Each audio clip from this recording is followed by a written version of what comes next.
రాజ్యాంగ విలువలు కొనసాగాలంటే న్యాయబద్ధంగా ఓటింగ్ జరగాలని తెలంగాణ మంత్రి పొన్నం ప్రభాకర్ తెలిపారు. ఓటు చోరీకి వ్యతిరేకంగా ఏఐసీసీ చేపట్టిన ర్యాలీలో పాల్గొనేందుకు ఆయన ఢిల్లీ వెళ్లారు. ఎన్నికల కమిషన్ను తమ తాబేదారిగా మార్చుకొని బీజేపీ దేశవ్యాప్తంగా వారికి వ్యతిరేకంగా ఓట్లు వేసే వారిని తొలగిస్తుందని ఆరోపించారు.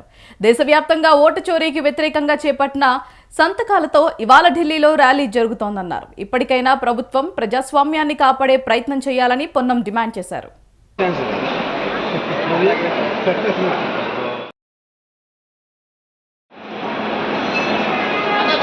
ప్రజాస్వామ్యం పరిరక్షింపబడాలంటే, రాజ్యాంగ విలువలు కొనసాగాలంటే ప్రశాంతంగా న్యాయబద్ధంగా ఓటింగ్ జరగాలి.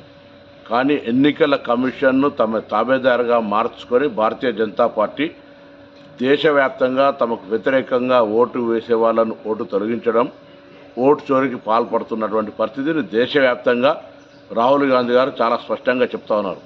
అందుకే దేశవ్యాప్తంగా ఓటు చోరీకి వ్యతిరేకంగా చేపట్టిన సంతకాలతోటి ఈరోజు ఢిల్లీలో ర్యాలీ జరుగుతూ ఉంది.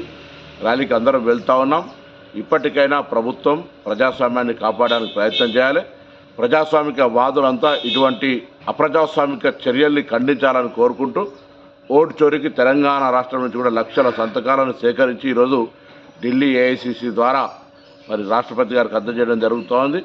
ఇది అప్రజాస్వామిక చర్యగా రాజ్యాంగాన్ని కాపాడడానికి, ప్రజాస్వామ్యాన్ని కాపాడడానికి కాంగ్రెస్ పార్టీ ఎన్ని వేళలా కంకణం కట్టుకొని ఉంటుందనే మాట ఈ సందర్భంగా తెలియజేస్తా ఉన్నాం.